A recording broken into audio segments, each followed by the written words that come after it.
the way that we're doing it right now doesn't seem to be able to sustain the growing population that we have on this planet.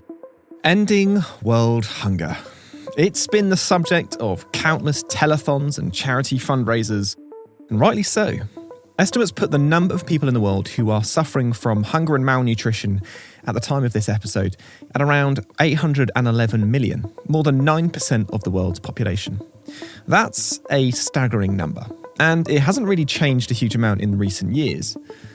Over the long term, patterns are promising. In the year 2000, 15% of the world was malnourished, but progress has slowed. In 2015, the UN announced a series of Sustainable Development Goals, or SDGs. One of those, the first in fact, was to eradicate world hunger by 2030. We're halfway to that 2030 mark, and there's a lot of work to do. But we are living in a time of huge opportunity. In this episode, we're going to be taking a look at how technology can help feed the world. From making farming more efficient, to giving small-scale farmers in remote communities the chance to reach out to the world. The challenge is massive, but we're in a connected age where, especially after the COVID-19 pandemic, there's a real drive to connect the world and not leave anyone behind.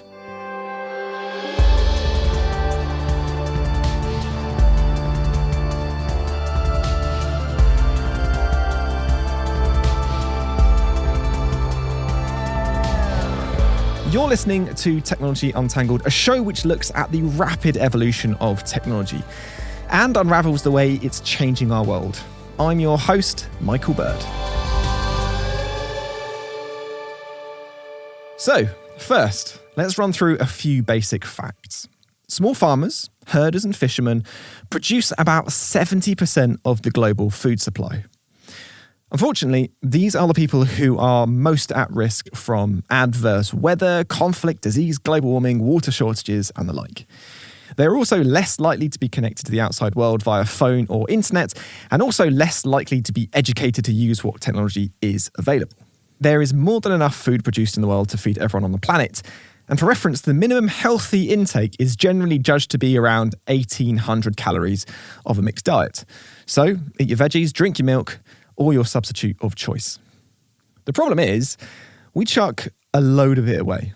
In Europe and North America, approximately, get this, 30% of the food we buy goes in the bin. Staggering.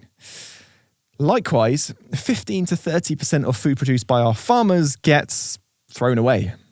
Enough food is thrown away in the US every year to feed 300 million people. And enough food is thrown away in Europe to feed another 200 million people. Staggering.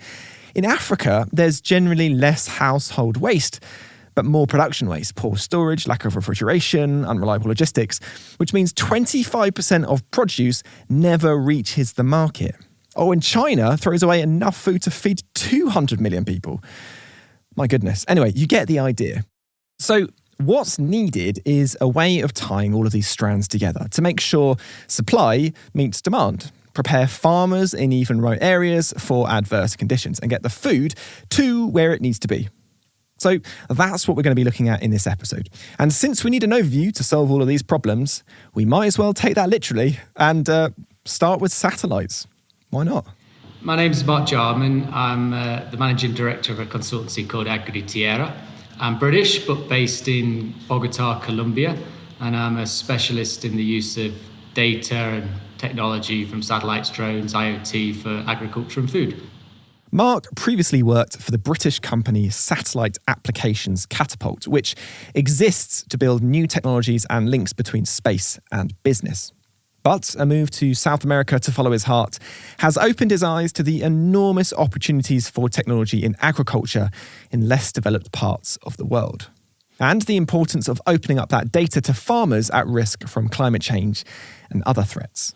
Fundamentally, I moved to Colombia for love, and that meant I needed the opportunity to work out here. And given I've been working in LATAM agriculture for the last 7 years and built, really good networks and knowledge, actually, I realised quickly I could harness that to create opportunities for British companies in this region. And I'm very fortunate that a lot of companies have been interested in working with me. my vision of Colombia is that it's very like green and luscious. So lots of opportunities for agriculture, I suppose. And I guess probably the wider Latin America as well. Oh, massive. I mean, from a productivity increase perspective, the beef industry, they reckon the use of data technology, they could see a 20-fold increase in productivity. Cacao, and from a chocolate perspective, 10 times, and that's billions in revenue that could be made. The challenge actually is Colombia is really susceptible to climate change, and at the moment they're getting such significant rainfall that coffee production this year compared to last year is down 20%, and that creates opportunity because you need to support particularly these smallholders that are producing all these products. How do you give them the information to help them farm in a way that is resilient to the climate pressures that they're facing? So it's great that it's luscious, it's green, it's great, you've got great productivity and potential, but it's also facing a lot of threats. Satellite technology can play a huge part in helping farmers from agri-giants to smallholders increase their output and play a greater role in global food production. The three types of satellites, there's Earth observation satellites, which are your satellites that are imaging the Earth and doing that now sub-daily. And they come in sizes of kind of a loaf of bread all the way up to a double-decker bus costing billions. You have navigation satellites, and those are the ones that enable us to travel between A and B, and from a farming perspective allow a tractor to travel up and down a field in a straight line. And then you have the kind of connectivity satellites, which is our way of getting satellite broadband, getting internet to the rural economy. And I don't know if you've seen some of the big developments with Elon Musk and the UK government's investment in OneWeb, putting thousands of satellites into space to give broadband to everybody globally. And that's massive for agriculture because most of our production is in very rural areas, which is the most poorly served from a connectivity perspective. How can farmers make use of satellites? I mean, presumably there's a finite amount of satellites, and I'm guessing they're owned by mostly governments. Maybe I've got that wrong, but presumably farmer down the road hasn't got his own satellite in the sky looking at his own field. So, I mean, if you think about space, there's two types of satellites. There's government institutional satellites, and then there's commercial private satellites, and these form big constellations. So historically, a government would launch a single satellite up into orbit, and you might be familiar with the Landsat program from NASA. And that would go around the Earth and you'd get data maybe once a month. All of a sudden, over the last 5 years, you've got lots of commercial companies who are throwing up hundreds of satellites to form constellations. And that changes things because all of a sudden you're getting data literally every day. And from a farmer perspective, yes, that they're not likely to have their own satellite, although corporates are now thinking about having their own constellation. But it gives them the potential to get information, and then they can use that for their variety of needs. And that will vary on the basis of what they produce, where they're geographically located, and how big they are. So, a farmer in Lincolnshire farming a few thousand hectares of cereals could be using satellite data, imaging data for nitrogen application and optimizing his big sprayer behind a tractor to do that. If you're here in Colombia farming cacao, you're probably a smallholder, 3 hectares, almost super low income subsistence farming. You don't have the mechanism to use high-end information. So your use of satellite data might be to do with weather. You need to irrigate and you might get a text message. So it's really dependent upon where you are geographically, how much capital you have, how much area you farm, as to how you might use the technology. And that's key to note. When it comes to tackling world hunger, there are two sides to the coin. On one side, you've got the huge producers with plots of land the size of small towns, and on the other side, farmers growing simply to survive. One of the key factors in the UN Sustainable Development Goals is to democratize technology and allow the poorest to get the same benefits from data, satellites, connectivity, and the like as large organizations which have money to spend. One of the key driving forces behind making that happen is WEF, the World Economic Forum, based out of Switzerland. They are, in their own words, the International Organization for Public-Private Cooperation, and exist to, quote, improve the state of the world by engaging business, political, academic, and other leaders of society to shape global, regional, and industry agendas. Isabel Mauro is head of ICT industries at the WEF and heads up their mission to get more and more people around the world connected. I asked her why digital inclusion is so important. Put simply, it's really to, connecting everyone to the internet and making sure that nobody is left behind. There's still 2.9 billion people that are offline around the world. So we really need to ensure that we bring them online and we enable these services to improve their lives.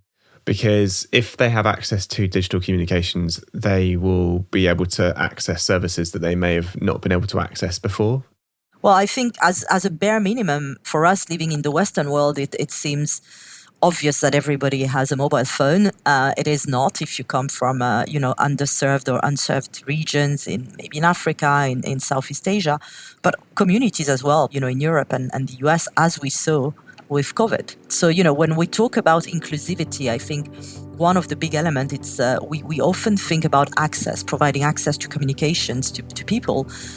But it's not just about that. I think 90% of the world potentially has access to a network. The coverage is there, the infrastructure is there. So that is not the issue. The issue is to ensure that once we have the accessibility resolved, it's, you have to sort out the affordability to address the affordability of services and the usability. So making sure that it's affordable, making sure that people know how to access services that they otherwise wouldn't be able to access simply because maybe they live in remote areas. Getting remote communities connected is a big ask, though. Let's be honest, there isn't a huge amount of profit to be made in getting modern telecoms technology out to the middle of nowhere. So how do we ensure that the money is well spent? There is not one fit-all solution for everything. Every country, every region will have different approaches to what suits best. What we need to look at is really how we continue to optimize the right mix of technologies across fixed, wireless, and across new non-terrestrial technologies, that are also, there are some satellite in some part of the world in unserved areas can be the solution. But the best is really a combination of all of this. So in an ideal world is having all the players really working together to make sure that they connect people in the best way possible and not purely just thinking of their own, commercial incentives. And here's where major organisations step in, because as well as funding sources for connectivity and improving sustainable agriculture, there's also the opportunity to make technology more accessible by making it cheaper. Over the last few years, there has been a huge drive by entrepreneurs, governments and the private sector to be a bit more philanthropic with their outlook. And that's become increasingly important in recent years as employees have started looking for employers with bold mission statements and commitments to international development and sustainability. And besides, it never looks bad to be seen to be helping the world. Brian Tippins is the Chief Sustainability Officer for Hewlett-Packard Enterprise, and he's been working to bring the company's huge reach, leverage, and expertise in digital and communication technology to communities which often have little to no IT or communications infrastructure. I asked Brian why it's important for large organisations to try and make a difference in developing communities. One, it's about being tied to our purpose, advancing the way people live and work, and that's core to our values as a company. And, many large organizations across the globe have similar initiatives. Very selfishly for corporations, it's on some level around making sure that there's a continuing need for the products and services that they offer, right? It's about elevating communities around the world. I think most important, it's around collaboration and cooperation. There's this kind of old African proverb. I remember being at the headquarters of the Bill and Melinda Gates Foundation in Seattle, Washington years ago and seeing this proverb on a big banner in their lobby around, if you want to go fast, go alone. If you want to go far, go together, right? It's around the fact that we can, through collaboration, achieve things that we couldn't do independently. And there's a responsibility for all corporations where it used to be sort of driven purely by maximizing shareholder value. I think we all now appreciate that we have to meet a number of stakeholder needs, including investing in communities around the world to uplift communities out of poverty. So I'm gonna throw a very big question straight at you, if that's okay. So how can large organisations like HP and I suppose others in our industry help end poverty and hunger worldwide? Well, I'd say it's around leveraging the power of each of our respective organizations. And we take that very seriously. And I think every corporation, every multinational, regardless of what their specific area of focus is, has something to offer towards those very, very lofty goals. I think at the end of the day, it's around open collaboration and cooperation in a way that sometimes corporations may not be accustomed to doing. I would say in these lofty goals of ending poverty and world hunger, there can be no competition, right? There's a unique opportunity for us to partner, to collaborate, to kind of add our own specific value towards these goals. And what sorts of things is HP doing? We do a lot of partnerships around leveraging our technology and our resources to be able to help with these issues of food scarcity. And your listeners know that we're facing kind of a rising population across the globe, and all the predictions are that we don't have the food supply to be able to meet that rising population. And we're facing, hundreds of millions of folks that are facing issues of food scarcity today. And so we do a lot like partnership with Purdue University in the US to understand kind of how we leverage technology to be able to better predict food needs and crop yields, right? The science of agribusiness to be able to assist in that. Partnering with a number of collaborators around the world to understand how we could deal with those issues of food scarcity. And so I'd say it's an ongoing mission for us. And I'd say we're always open to sort of these new ideas, but we make a number of investments in this regard. Now, being head of sustainability at a global tech company, you won't be surprised to hear that Brian is a firm believer in the ability of tech to bring about change in the way the world provides its food, particularly in the area where agriculture and data intersect. One of the core partnerships HP has been building is with Purdue University in West Lafayette, Indiana. Purdue is one of the world's leading agri-tech universities and has been working with HP to develop technologies to connect agricultural communities to the wider world and the IoT. So much data is being generated, what we call at the edge. And in terms of farming, that could be with the farm devices, which is, are kind of almost like data centers and computers in and of themselves, right? Gone are the days of kind of the old the manual tractor and the old manual devices. Now the devices that are out there studying crop yields and kind of managing our fields and crop yields are almost like data centers in and of themselves. And so technology is a great way to understand all the data points that are being generated at the edge of farming, to understand how best to kind of increase yield, how best to fertilize our fields, how we want to maximize the productivity of farming, and to be able to make decisions in a really agile way. And so I'd say technology is a great enabler in being able to face these lofty goals of poverty eradication by 2030 and other such goals, right? I think technology plays a really critical role. That's a vital part of the equation. The IoT and smart digital agriculture could be a game changer for food production and the livelihoods of farmers worldwide, if they can get access to the technology. But you can't connect your farm to the world without reliable internet, and satellite technology is a key part of that. Capable of sharing data from IoT sensors about water tables or crop readiness across hundreds of acres or hundreds of miles of remote land, regardless of the existing communications infrastructure or topography. Things like hills and mountains, which would usually get in the way of traditional mobile and internet signals. And it's getting cheaper and easier to access thanks to new technology and tech partnerships. So on the ground, what does that mean for the poorer farmers with low connectivity rates in remote parts of the world?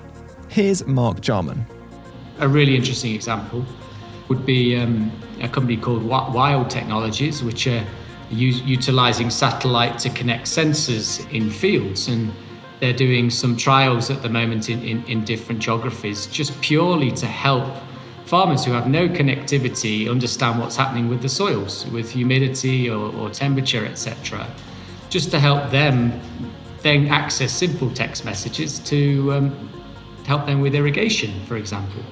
We don't need to deliver the most high-end, sophisticated solution all the time. Actually, some simple data that allows a farmer to spend less time or selectively put an input and save money is massive for them. So turning that into something that actually a farmer can use that will benefit. And therefore, once you get companies who understand that link, and some of them are very successful in doing that, you start to see how space can really add value to production.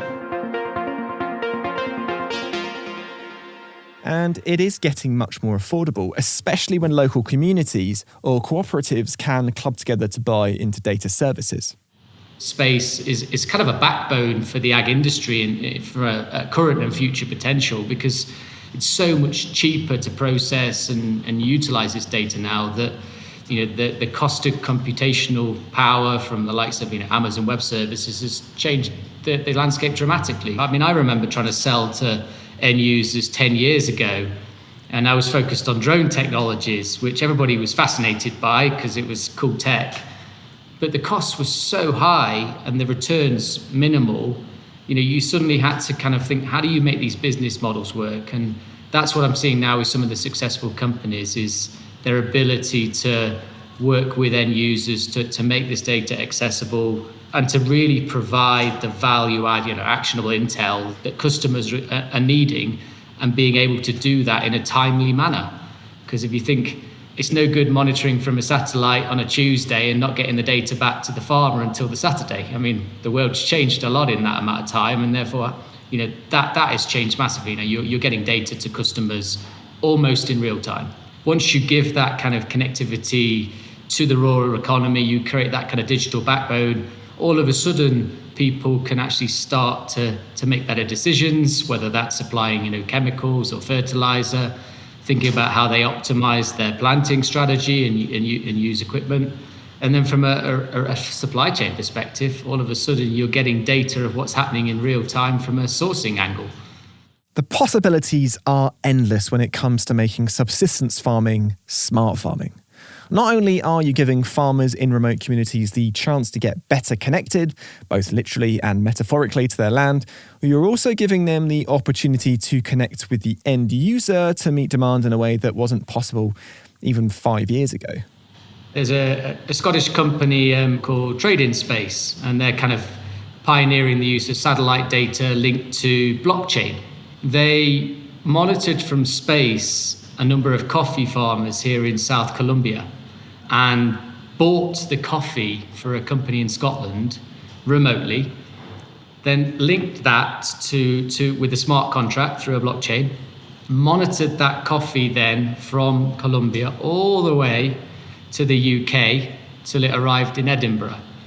And they're basically enabling then a farmer here to have better access to international markets than having to go through the traditional routes, which ultimately is where the money is made, so they make a better profit.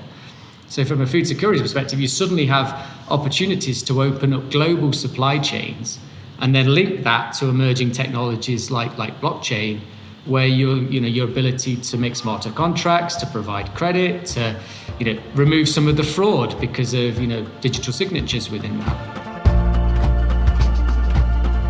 It's all very, very cool, and it's an area where big-name players in the tech field are keen to share their expertise.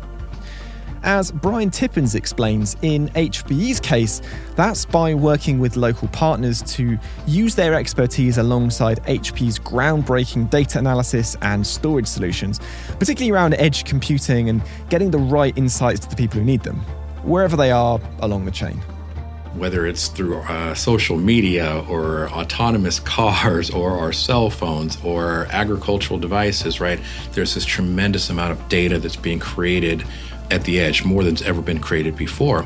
And I think we've done a good job as technologists, as technology companies, about understanding how to store that data. I'd say we've done less of a good job as industry of understanding how to utilize that data in a responsible way. Tons of information doesn't necessarily mean intelligence, and using that data for good and finding insights in that data. A lot of what we're doing is understanding how to understand all those data points in the area that we're talking about food insecurity. It could be about crop yields or utilization of food or how much water to be used on specific crops or fertilizer. It's all these data points, but taking those data points and making them actionable and using technologies like artificial intelligence to take in data feeds and kind of predict things we should be doing differently.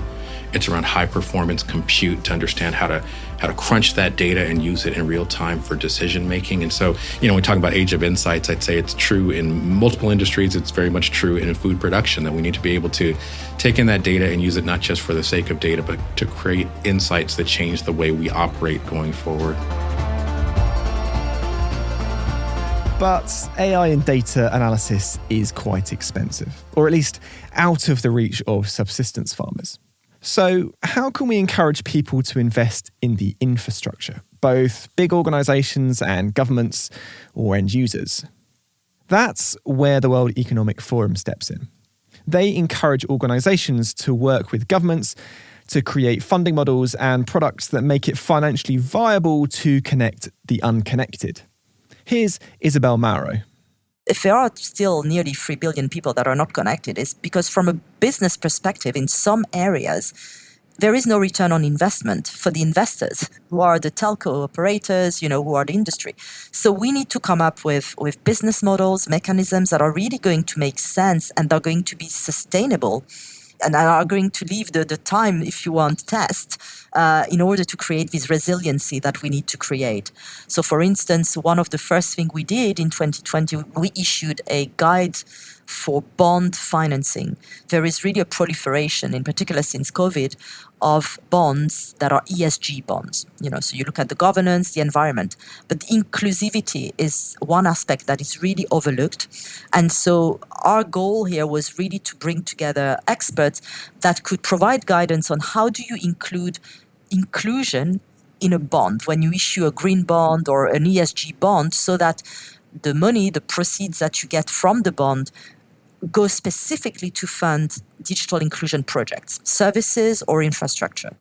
Incidentally, an ESG bond is a promise by an investment fund or government which issues bonds to invest them in environmental sustainability or governance projects.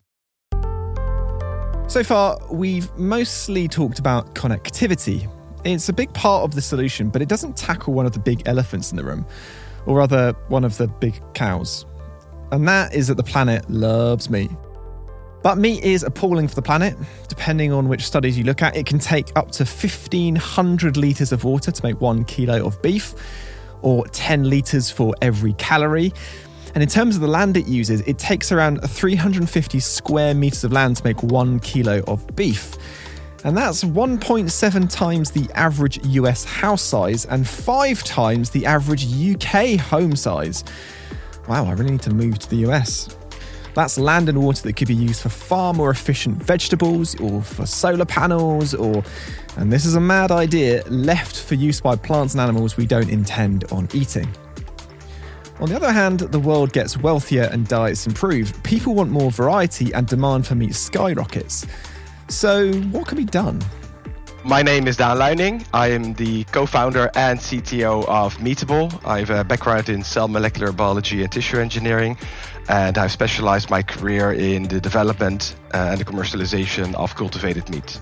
I was once part of the team that made the very first laboratory-grown hamburger back in 2013, and then later found my other co-founder, Mark Kotter, who developed a unique patented technology that we're now applying for the development and the scale-up to create cost-effective cultivated meat. So in this way that people will never have to slaughter animals again to have their steak and eat it too.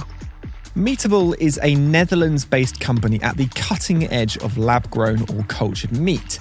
Essentially, it's real meat, but without any of the ethical or environmental quandaries, which sounds pretty intriguing. But why lab-grown meat? The way that we're doing it right now doesn't seem to be able to sustain the growing population that we have on this planet.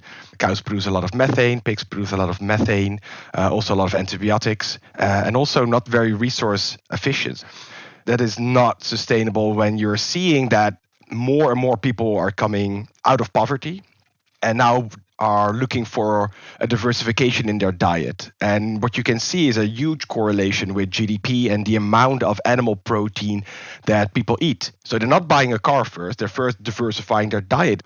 So giving them an alternative that is literally the same stuff. Since we take cells from animal and then grow it into muscle and fat without all the negative side effects, I think we can provide a very good alternative. And I think that's where we will need to end up as a species, that we'll be able to provide more than just either plants or animals, right? There needs to be something in between where people can have more options.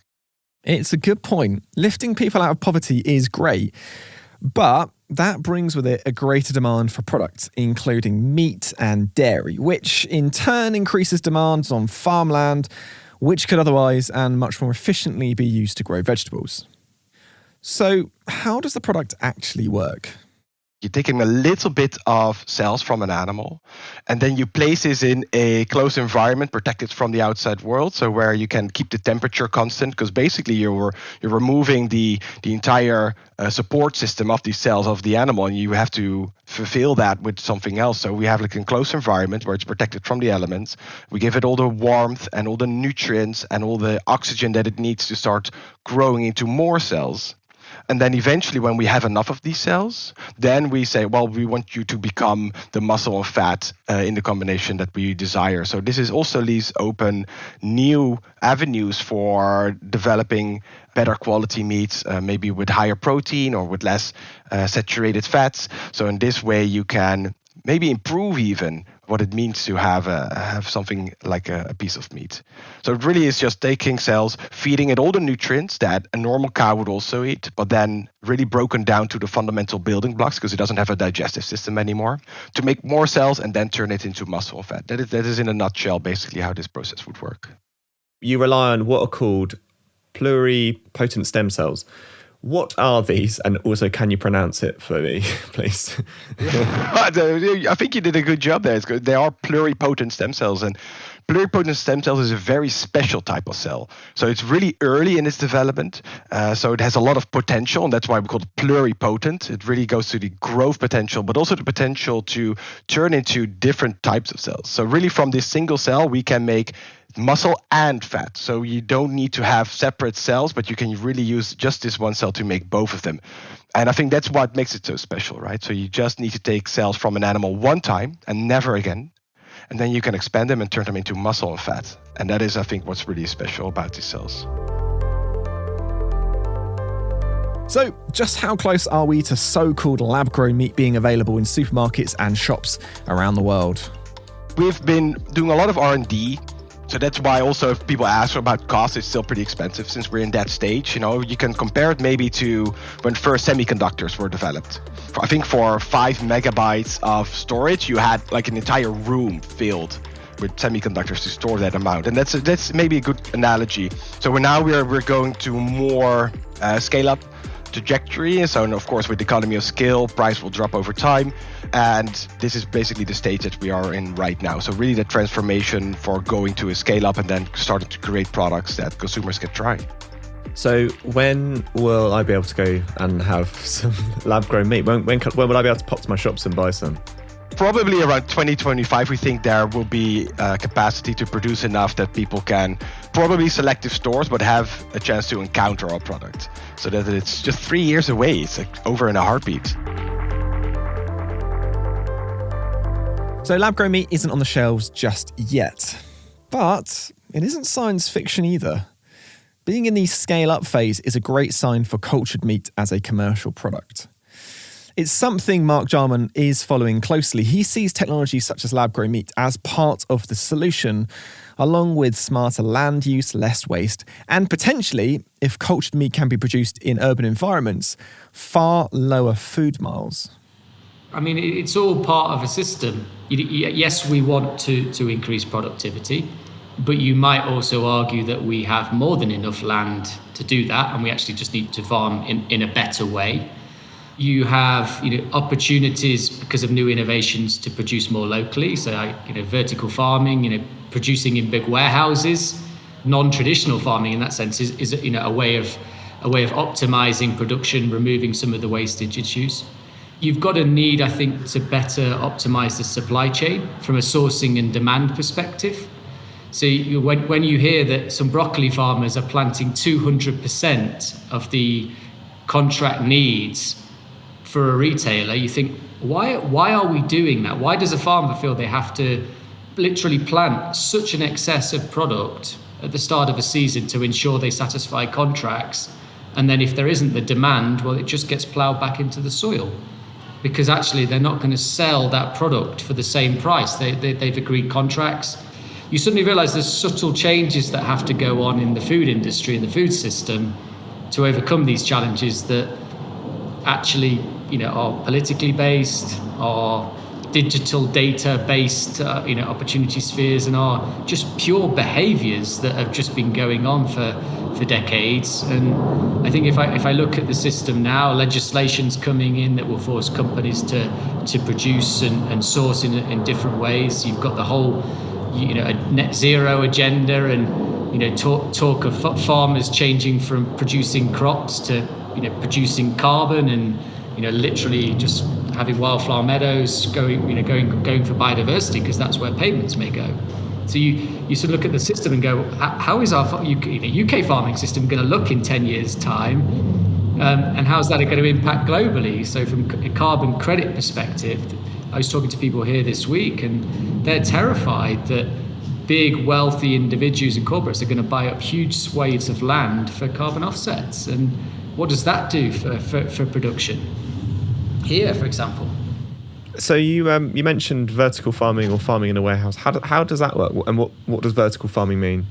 So this is basically where you are, growing products, and let's say herbs, salads, etc., in huge kind of towers. So you might be using what we call hydroponics, so growing in water-based systems, and effectively they're using lighting to simulate the sun. So they're providing the nutrients, these huge long baskets in huge rows, stacks, and basically it's all kind of much more of a circular economy based approach where things are recycled. You've got water is being pumped across, various ways of doing it, but ultimately at the moment still in a hype stage. Lots of investment going in, but you do think about kind of the future and urban populations needing to get access to produce quickly. It is going to be an area that will explode and become much more norm, and an opportunity for urban areas and to diversify. So you've got the challenge space with the pandemic and people not coming back and all this office space. You could envisage vertical farms taking over these buildings, producing food for local population, and that reduces the carbon impact. Opportunities for lowering costs because you've got reduced labour, opportunity for reduced wastage because you can control conditions, so you haven't got suddenly a frost hits and you lose all your crop. The challenge will be is what exactly can you produce in these systems versus the need for open field agriculture. So top floor bakery, vertical salad farm, a quick stop off at the meat factory. There's no phrasing there which makes it not sound like a cheap nightclub. And by the time you get out of the lift, you've gotten the freshest burger you've ever eaten. That sounds cool. And along with more connected, smarter rural economy worldwide, it might just play a part in feeding our global population. Will we see an end to world hunger by 2030? Probably and unfortunately not, but it's a lofty goal and technology is absolutely going to help it happen eventually.